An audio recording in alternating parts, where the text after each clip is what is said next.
네, 시청자 여러분 안녕하십니까. 주상전화, 주식상담 전화 수요일에 인사드립니다. 진행의 권재은입니다. 네, 국내 증시 오늘 다행히도 상승으로 마감했습니다. 높아진 환율 여전히 부담스럽긴 하지만 오늘 코스피 지수 안에서 외국인과 기관, 메이저 주체들의 수급이 오랜만에 돌아와 줬습니다. 양대 지수 모두 상승으로 마감했는데요. 하지만 여전히 내 종목 팔아야 하나 말아야 하나 고민되시는 투자자분들 참 많으실 것 같습니다. 오늘도 저희와 함께 2시간 동안 종목 고민 해결해 보시면 좋을 것 같습니다. 네, 특히나 이런 종목 가지고 계신 분들 저희한테 지금 빠르게 연락 주시면 됩니다. 오징어 게임 2 개봉 이제 얼마 안 남겨두고 있죠. 영상 콘텐츠 관련된 기업들 오늘 강하게 올랐고요. 브로드컴 효과로 유리기판 관련주들도 오늘 시장 강한 움직임 보여줬습니다.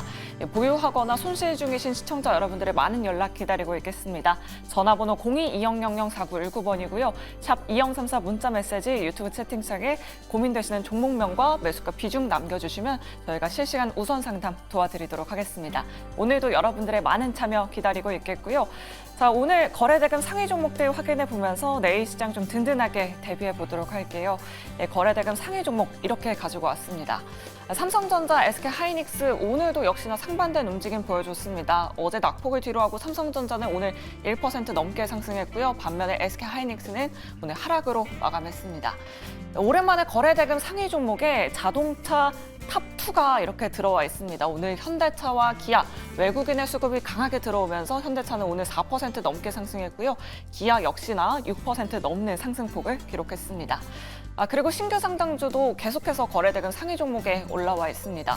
오늘 새롭게 상장한 온코크로스, 오늘 장 초반에는 90% 넘게 상승하기도 했었는데 윗꼬리를 정말 길게 달면서 오늘 22% 상승으로 마감했고요. 자율주행 관련주 저희가 어제 시간을 특징주로 짚어드렸었죠. SOS랩이 오늘 23% 급등으로 마감했습니다. 루닛은 어제 또 저희가 시간에 특징주로 다뤄드렸었는데 블록딜 소식이 있었습니다. 오늘 10% 급락으로 마감했고요. 에이징랜드 같은 경우에는 어제 급등에 이어서 오늘도 7.75% 강세로 마감했습니다. 자, 이렇게 오늘 10가지 종목들 준비해봤고요. 오늘 이 두 분과 함께 이야기 나눠보도록 할게요. 자, 오늘은 이창대 대표 그리고 민프롬 대표 모셨습니다. 두 분 어서 오세요. 네, 반갑습니다. 안녕하세요. 네, 일단 시장 이야기부터 안 해볼 수가 없을 것 같습니다. 오늘 시장 상승으로 마감하긴 했지만 여전히 좀 경계감이 짙은 시장이었는데요. 내일 새벽에는 일단 FOMC 회의 결과 받아들이게 되고요. 또 점심쯤에는 BOJ 회의 결과도 나올 예정입니다. 이 부분 이창대 대표님께 여쭤보도록 할게요.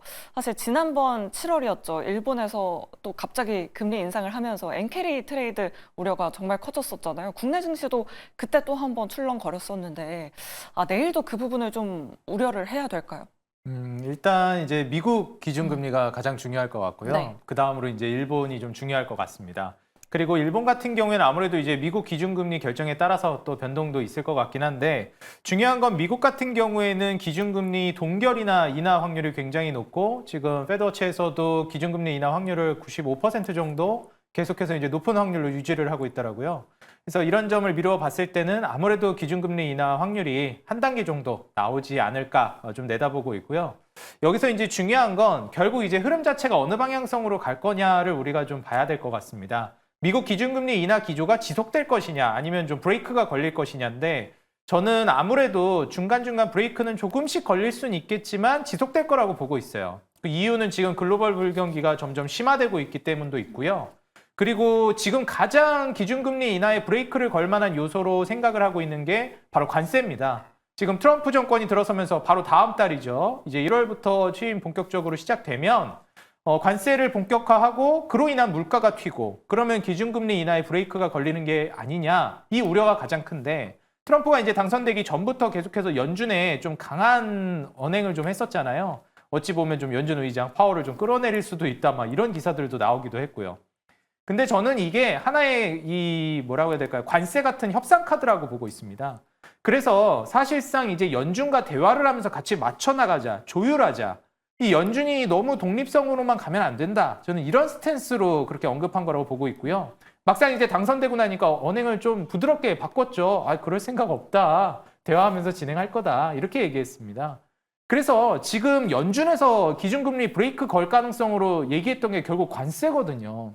그러니까 트럼프 같은 경우에도 제가 봤을 때는 경기를 부양하는데 계속해서 목적성을 둘 거기 때문에 지금 인프라라든지 그리고 세금이나 이런 기조도 다 이제 경기를 살리는 방안으로 갈 거란 말이에요.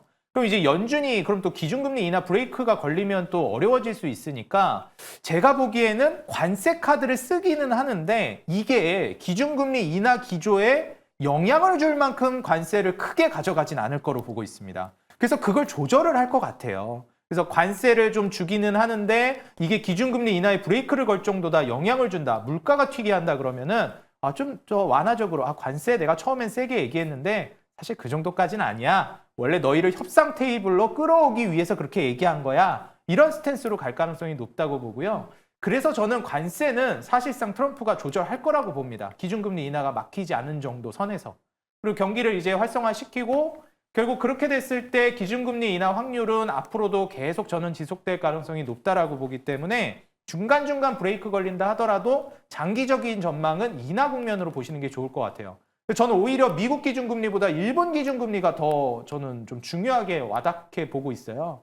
그래서 이제 리스크가 크게 터질 수 있고 일본 같은 경우에는 이제 기준금리 인상을 할 가능성이 있는데 그렇게 됐을 때 이제 엔캐리 트레이드 이슈가 또 나올 수 있으니까 좀 우려를 해봐야 되겠다 조언을 드리고 싶고 당장에는 글로벌 불경기가 워낙 또 심화되고 있는 만큼 쉽게 인상을 공격적으로 하진 못하겠지만 이게 한 단계 올리는 것만으로도 타격이 크게 오는 만큼 저는 일본의 기준금리 결정을 좀 더 포커스 맞춰서 집중해서 보시는 게 중요하겠다 조언 드리고 싶습니다. 네, 알겠습니다. 내일 오후에 나올 BOJ 회의 결과 좀 집중해서 지켜보시면 좋을 것 같습니다.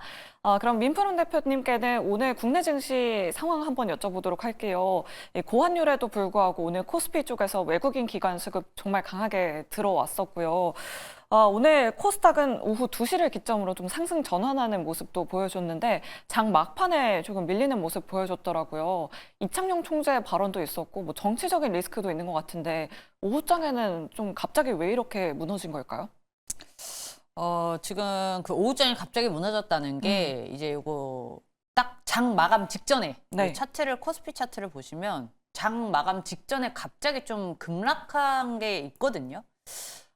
코스피 여기 보시면 진짜 딱 30분에 장 마감 직전에 이렇게 됐어요. 근데 요게 지금 그 이창용 총재의 발언 때문인지 아니면 정치적인 리스크 때문인지는 우리가 뭐 시간을 좀 따져봐야겠지만 지금 그 정치적 리스크는 우리 새로운 뉴스가 아니기 때문에 조금 예외로 치자면 아무래도 이창용 총재의 좀 발언에 좀 영향을 받지 않았나 싶은 생각도 드는데 요거에 같은 경우에는 내일 이제 시장이 시가를 어디서 이제 코스피 지수가 어디서 시작하냐에 따라서 조금 반응을 다시 한번 생각을 해봐야겠고요. 일단 요것보다는 오늘의 외인의 수급의 이유에 대해서 저도 한참을 생각을 해봤거든요.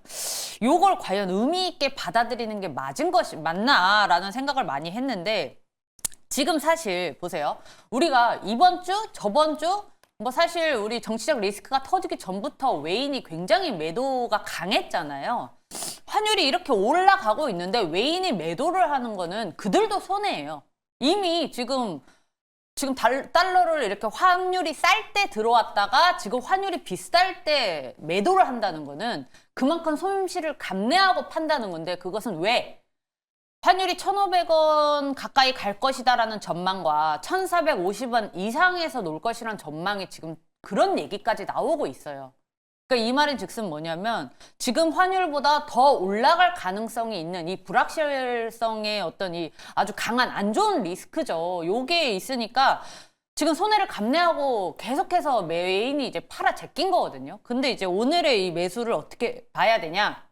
이거를 굳이 우리가 의미가 있다고 얘기를 할 수가 있을까? 왜냐면 엄청나게 큰 금액도 아니에요. 그렇게 큰 금액도 아니라서 요거를 의미로 둔다기보다는 우리가 이제 내일 FOMC 이후에 이제 시장이 어떻게 될 건지를 조금 더 봐야 되겠는데 우리가 좀 생각을 해보면 보통 그래요. 연말에 이제 산타랠리는 미국장은 이제 좀 대부분 있어 왔어요. 근데 우리나라는 이제 우리나라가 지금 산타랠리가 있을까 하면은 좀 물음표가 강하긴 하나 미국 증시가 이제 FOMC가 완벽하게 끝나고 1월 초까지 산타랠리가 쭉 이어간다는 전제하에 그러면 미국 증시는 언제까지 이어갈 수 있을까? 우리 잠깐 미국 증시 차트를 잠깐만 볼까요?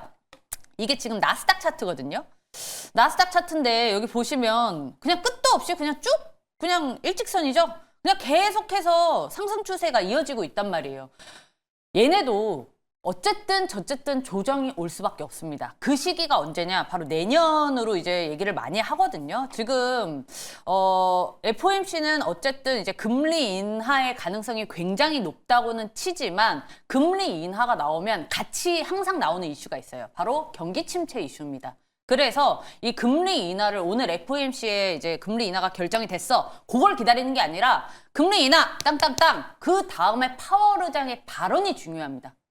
내년은 원래는 우리가 이렇게 점도표를 보니 내년에 원래 금리 인하를 4번을 할 예정이었는데 지금 트럼프가 취임이 되고 인플레이션 걱정이 조금 있어서 지금 위원들이 한 2번으로 줄이는 걸 예상을 합니다. 또는 내년에 좀 금리 인하를 쉽게 하기 어려울 수도 있다라는 식의 이 뉘앙스만 파월 의장이 풍겨줘도 순간적인 충격이 올 수 있거든요. 미증시가. 그러니까 산타랠리를 앞두고 또는 이제 그런 충격이 없다라고 하더라도 1월부터는 이제 조정이 들어올 가능성이 높기 때문에 제가 계속해서 이제 몇 달 전부터 이제 1월을 준비해라. 이제 내년을 준비해라라는 말씀을 많이 드렸는데 얘기가 좀 길어졌네요. 시황 얘기하다 보니까. 어쨌든 그래서 이제 정리를 하자면 외인의 수급은 지금 오늘 하루로는 의미를 부여하기 굉장히 어렵다. 다만 우리는 이제 연말에 산타랠리 때 우리나라도 같이 수혜를 보려면 좀 사법 리스크, 이 정치 리스크가 조금은 그래도 그나마 정리가 돼야 같이 좀 수혜를 받을 수 있지 않을까라고 생각하고 있습니다. 네, 알겠습니다. 오늘 외국인 기관의 수급이 반짝 수급이 아니기를 한번 기대해 보도록 하겠습니다. 자, 본격적으로 좀 종목 이야기 나눠보도록 할 텐데요. 오랜만에 현대차와 기아가 거래대금 상위 탑5에 올라왔습니다. 오늘 일본에서 닛산과 혼다의 합병 소식이 있었습니다.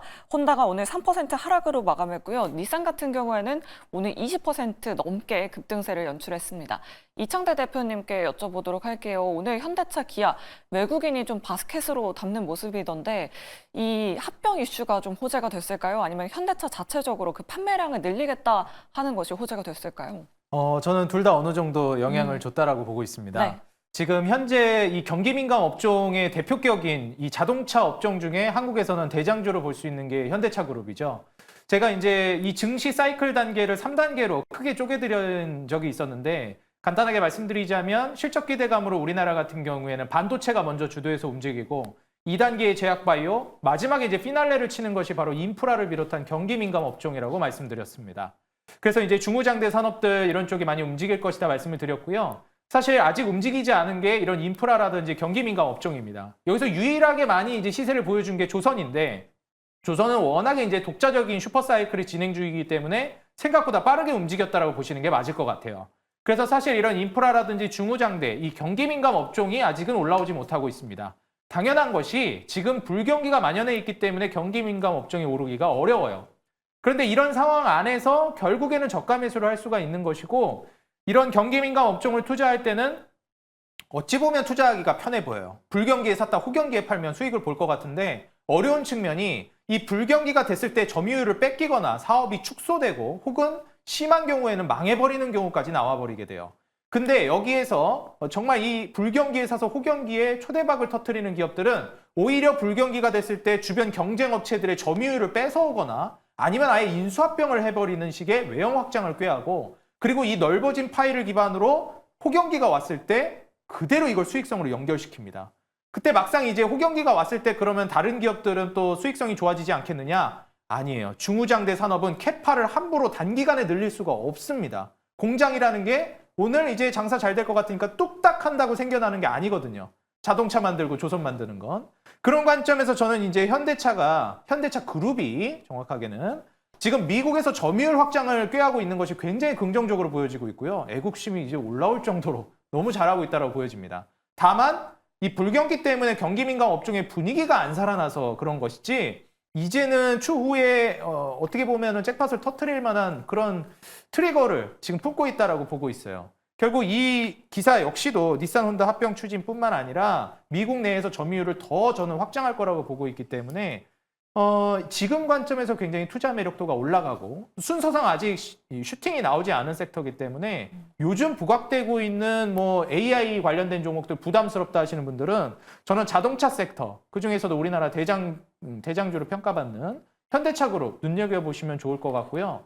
뭐 이제 CES 뭐 좀 이따가도 나오겠지만 이 현재 상황에서 놓고 봤을 때는 1월을 내다본다라고 하면 자율주행까지 같이 수혜를 받지 않을까 조심스럽게 예상을 하고 있습니다. 네, 알겠습니다. AI 종목들 너무 많이 올라서 걱정된다 하시는 분들은 현대차나 기아, 그리고 그 아랫단의 부품 종목들까지 관심 있게 지켜보시면 좋을 것 같습니다. 네, 다음으로 코스닥 거래대금 3위에 올라와 있는 루닛 한번 살펴보도록 할게요. 오늘 10% 급락으로 마감했습니다.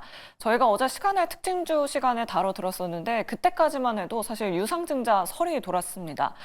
민푸름 대표님께 자세한 내용 좀 여쭤보도록 할게요. 주요 임원들이 블록딜을 했다라는 소식이 나왔더라고요. 오늘 우리 투자자분들은 이거를 오히려 기회로 삼아야 할지 아니면 대주주들이 매도를 했으니까 피하고 봐야 될지 대표님 의견 어떠실까요? 보통 블록딜은 엄청 악재죠. 네.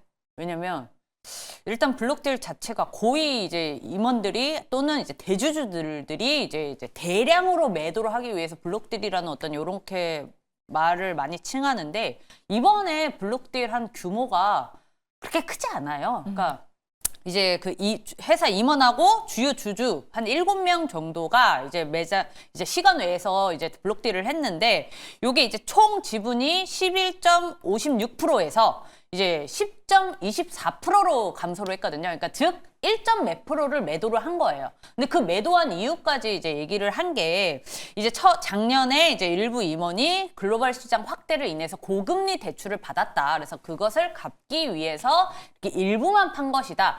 그러니까 우리가 블록딜의 악재가 보통 이런 거거든요. 고점 아니야? 아니 주요 임원이 왜 팔아? 더 갈 거가 아니니까 팔겠지라는 생각을 하는 것 때문에 이 블록딜이라는 악재가 있으면은 주가가 급락하기 마련입니다.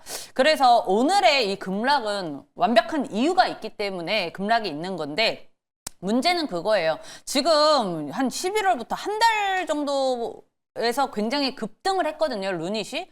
굉장히 급등한 거에 비해서 사실 이 정도 급락은 그렇게 크게 지금 차트로는 크게 의미가 없어요. 다만 연속성이 문제입니다. 지금 수급이 보면은 기관이 특히 연기금이랑 이제 투신 쪽에서 많이 좋아했어요. 그래서 좀 급등한 경향도 있거든요. 여기 투신하고 연기금이 이제 기관이 이렇게 빵빵하게 받쳐줬기 때문에 루닛이 단기간에 급등을 한 건데 오늘은 이제 외인하고 기관이 매도를 했어요. 그래서 이 물량을 지금 개인이 받아준 거거든요. 저도 오늘 루닛을 보면서 이거 굉장히 매력적인 자리가 나올 수도 있겠다라는 생각을 했습니다. 근데 제가 오늘 딱 오늘 들어가세요 라고 얘기를 말씀을 못 드리는 게 지금 요 같은 이 수급이 내일도 이어지고 모레도 이어진다면 요거는 조금 더 시간을 두고 지켜보는 게 이제 조정이 끝나지 않았다라고 보는 게 맞고요. 만약에 내일부터 다시 기관의 수급이 유입이 되고 뭐 요런 식의 다시 원상복귀가 될 가능성도 굉장히 큽니다. 이 저가면세가 유입이 될지 안 될지를 좀 봐야 되기 때문에 사실 또 오늘이 굉장히 중요한 날이잖아요. 우리 FOMC 결과가 있기 때문에 내일 마이크론 또 실적 발표도 나와서 내일 이제 시장을 좀 보고 오늘 내일 보고 다음 주쯤에 우리가 결정을 해도 늦지 않거든요. 그래서 이걸 지금 기회라고 봐야 되는지는 다음 주에 판단을 하는 게 아무래도 리스크가 이제 가장 적고요. 일단 이 주가의 급락은 이 회사에 대한 어떤 뭐 기술이 안 좋다던가 뭔가 악재라기보단 이제 이 주요 임원들의 블록들이다 보니 그렇게 크지가 않아서 제가 봤을 때는 조정이 조금 있다가 다시 좀 올라올 가능성을 아직은 높게 보거든요. 그래서 한 이틀간의 수급을 조금 더 지켜보고 결정을 하는 게 맞다고 보고 있습니다. 네, 알겠습니다. 오늘 또 루닛 저점 매수 고려하시는 분들도 참 많으셨을 것 같은데요. 일단 다음 주 시장까지는 수급 상황 확인해보자라는 의견까지 잘 참고해 보시면 좋을 것 같습니다. 이렇게 오늘도 거래대금 상위 종목들 확인해봤고요. 여러분들 종목 고민 굉장히 많이 보내주고 계십니다. 수요일에 종목 상담 본격적으로 출발합니다.